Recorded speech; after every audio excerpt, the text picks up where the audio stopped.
So, ayan, good day guys. Ayan, meron na naman tayong bagong project, which is, itong project na to is automated copra maker, no? So, dito, pinapakita ko yung casing niya, then, may iba't ibang process to, no? So, sa start, meron tayong deshelling, then, pangalawa, is cutting, no? Then, sa third, ang pinakamahalaga, yung pinakang drying phase niya, yung matagal, no? So, dito lang naman sa video na to, is pinapakita ko yung pinakang casing niya, no? Then, sa mga susunod na videos, doon ko ipapakita yung pinakang process ng project.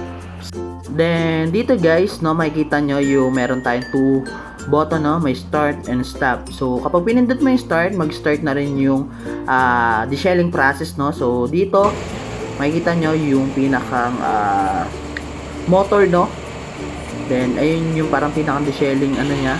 Then, ayan. So, ito yung demo kung paano ginagamit yung ating machine for deshelling, no? So, makikita nyo, ayan, ganyan lang kasimple yan, no?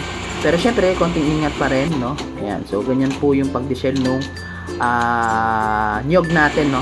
So, ayan. Then, after that, no? Kapag natapos ka na mag-deshell, ilalagay niya lang doon sa cutting, no? Para maghati sa gitna yung pinakang niyog. Para mas madali siyang matuyo dun sa ating drying, no? So, ayan. Then, ayun.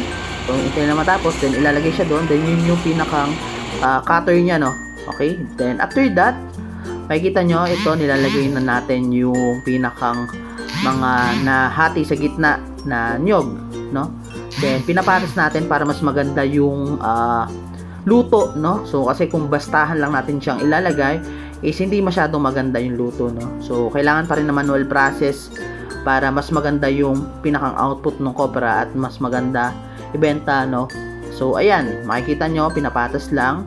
Then, after that, no? So, mag-start naman tayo dun sa pinakang drying, no? So, ito, yung pinakang drying. Makikita nyo, may start, then mayroong stop, no? So, kapag nag-start, makikita nyo dito yung status niya kung naka-on, temperature nung nasa loob kasi may temperature sensor, then drying time. Kung makikita may drying time, 56, no? Then sa drying time, yung hour and minutes, no? Makikita mo din kapag ka nag 55 yan or natapos yung 56 is re-reflect dun sa ating app, which is ano kasi ito yun, no? Naka-database. Ayun. So, makikita mo, naging 55. Okay? Then, dito, makikita mo naman na nakapatas na yung mga nyog, no? Tapos, naka-start na rin yung electric stove. Then, pwede nyo paglipat-lipatin yan kung para mas maganda yung luto, no? Yan. So, ayan lang naman, guys, no? So, kung interested kayo sa video na to, please message me na lang dun sa ating mga social media accounts na ilalagay ko. So, ayan yung pinaka-final product. So, yun lang guys. Thank you.